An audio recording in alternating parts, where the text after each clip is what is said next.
Bowling off this Wednesday edition of the SportsMax Zone with cricket, West Indies suffered a crushing 124-run defeat by Ireland in the first one-day international played in Dublin earlier on Wednesday.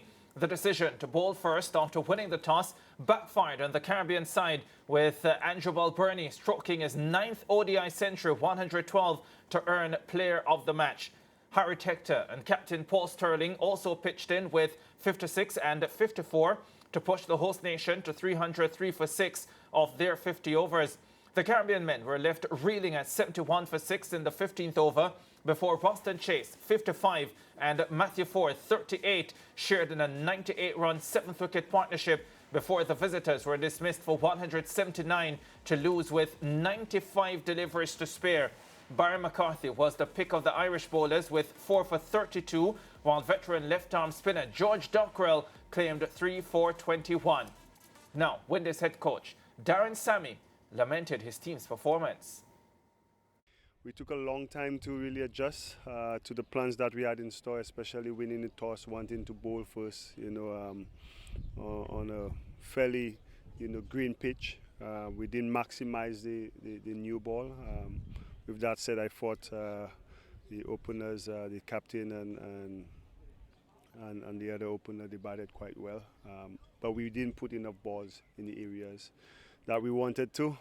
But with that said, seeing how good the wicket played, 300 we thought maybe was a below par total from the position they were in. And then they won the power play again against us.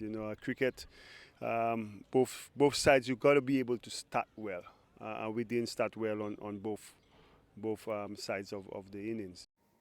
Yeah, let's turn to Nikhil Uttamchandani for the analysis of today's encounter between the West Indies and Ireland. Nikhil, welcome again.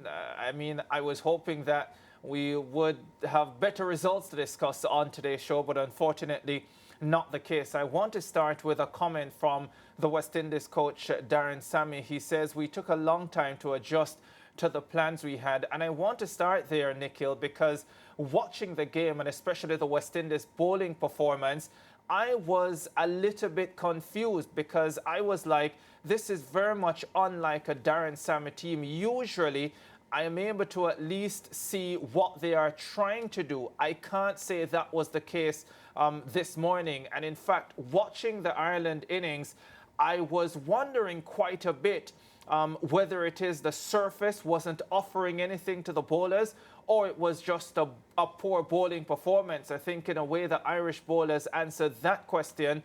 But how do you analyze what went on today? Ricardo, I think watching that game today, and look, Ireland are a quality unit. They've shown against multiple full member other teams ranked above them that they're capable of these upsets. But to lose by 124 runs against a team ranked 12th in the rankings, I think embarrassing is the word to use. And I say embarrassing not because the West Indies lost, but it's the way that they lost. And I'm going to start at what you said. We've grown used to knowing and analyzing and observing from Darren Sammy teams that he will do a lot of planning. He sits with his analysts for hours before games. There is always detailed plans as to what exactly they want to do. Ravi Rampal as well, would have been there and would have been discussing, with a few days and a camp there, would have had discussed the ideal length to bowl.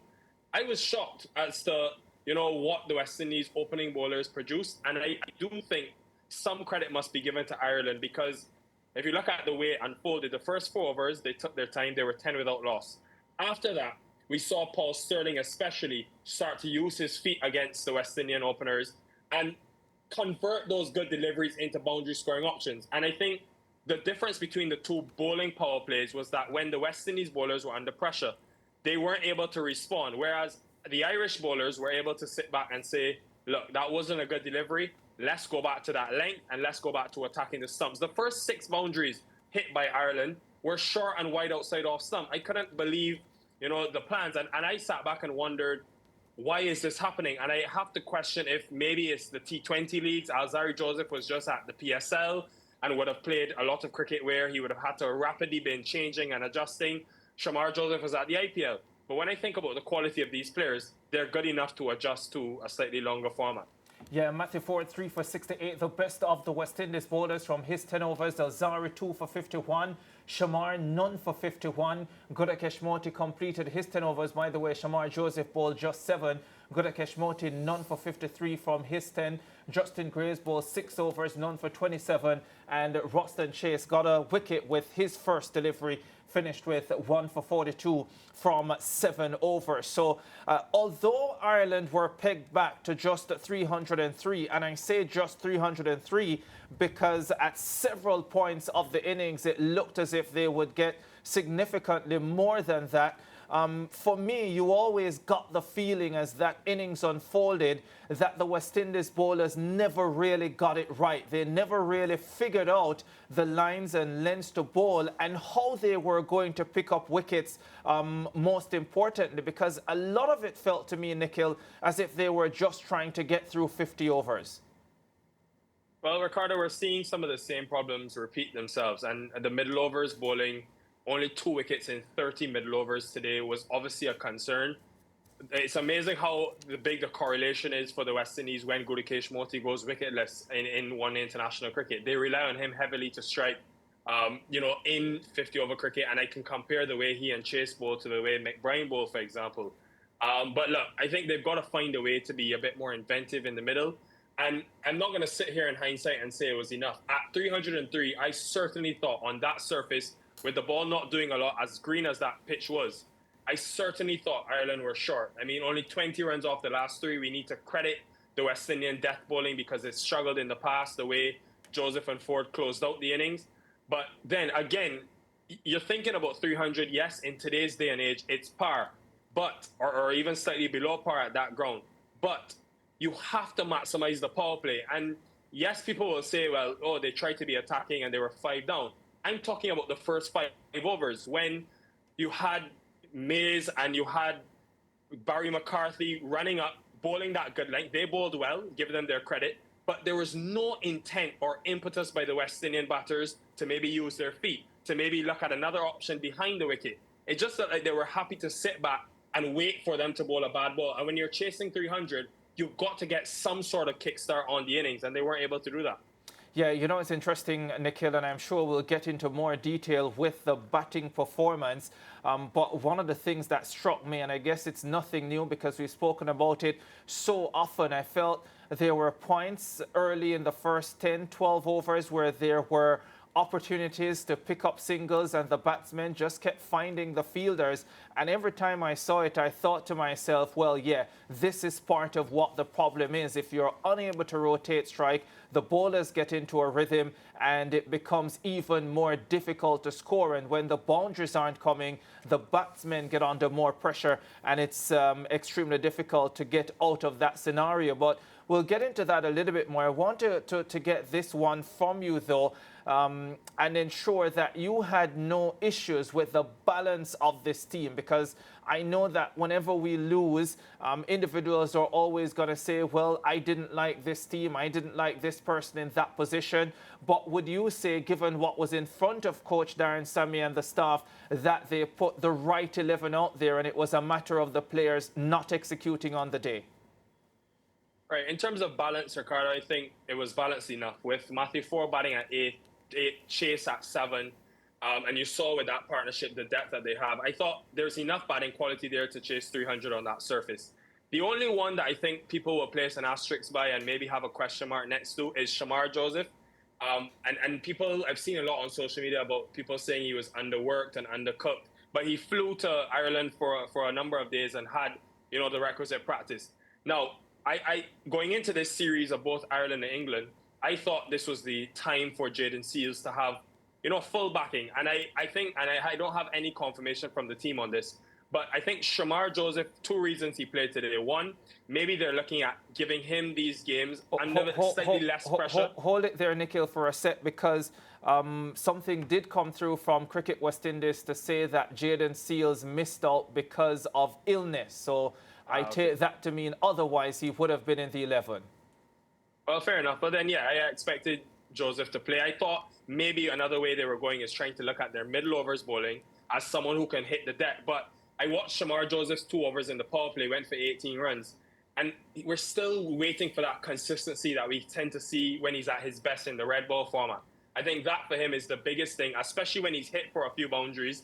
How can he go back to his best delivery? The times that this guy hits that hard length with the wobble seam, he's unplayable. So for him, it'll be about using and harnessing that potential he has to try to find that best delivery a bit more consistently. But yeah, I think Seals opening the bowling there and maybe potentially giving Alzari Joseph some more overs in the middle, it could have caused a completely different scenario. But in terms of the batting, I have no problems with that. Yeah, you have no problems in terms of the batting. As in the order. Yeah. I get what you're saying, Nikhil. Just wanted to pull your leg there. Evan Lewis back into the ODI setup. What we do know is, ODI cricket has been on a 5-month break, if we're to say that. He comes back into the setup, and of course, everybody looking on, hoping that they can see the Evan Lewis that usually fires, and once he gets off, we know how detrimental he can be to all of these bowlers. Again, disappointing. Yeah, I think, Ireland have done their research. They'll think back to the England series last year when Jofra Archer came around the wicket, tried to angle the ball into Lewis and take it away from him. And you saw a few of the seamers today go over the wicket to him, trying to get away from that hitting arc and be probably 4th or 5th stump. It's tough because we want the destructive Evan Lewis, but this is the 50-over format, and I'm all for him, spending some time. Again, it's hard to analyze him being run out. Obviously he ran into the bowler and there was a collision there, which probably impacted him getting to the other end. But yeah, that started the downfall for the West Indies. Yeah, and then a lot of hopes on Amir Jangu, of course, getting that century on his debut. Everybody again looking on to see him. If not, of course, you're not going to expect him to get another century, but you're going to expect him to at least contribute to the runs. Again, he would walk away from today's match disappointed. Yeah, certainly. He got a decent ball swinging back into him. I think it was just his second ball of the innings. But again, I think I look at the batting effort and I look at the Shea Hope dismissal, the Django dismissal, even Justin Graves, the way he had to play. And I think this game could have been so much different had the West Indies not even been 54 for none like Ireland were. Even if they were 35 or 40 for one or two maximum. And you just go back to those first 7 overs. They just have to find a way. And the best teams in the world across formats are doing this. Converting good balls into boundary scoring options. The use of the feet, or sometimes even scoring options. Even if you can get one down to your deep point fielder or deep fine leg fielder. As Ricardo said, it just frees up so much of the pressure. And also it does not allow a bowler to have a series of deliveries at one batter and formulate a plan. So I definitely think, you look at the dots again today, it's an area where they've got to try to figure out and figure it out quickly. Yeah, 106 of the runs came from the boundaries, as you make that point about the dots. And then I don't know what happened with the rest of the batsmen. A quick comment on the power play and the amount of wickets that were lost during that period. Yeah, again, and this is where obviously we'll always have a West Indian focus on the zone. But I really want to give credit to Ireland. They're not fast. They're not the biggest, swingers of the ball, you could say. What they are, though, is just slow, accurate, and very disciplined. And that, to me, was the difference between the two teams today. The discipline by the Irish when they were hit for boundaries. Look at the way Justin Graves came out and played. 17 balls for his runs, and he put them under pressure.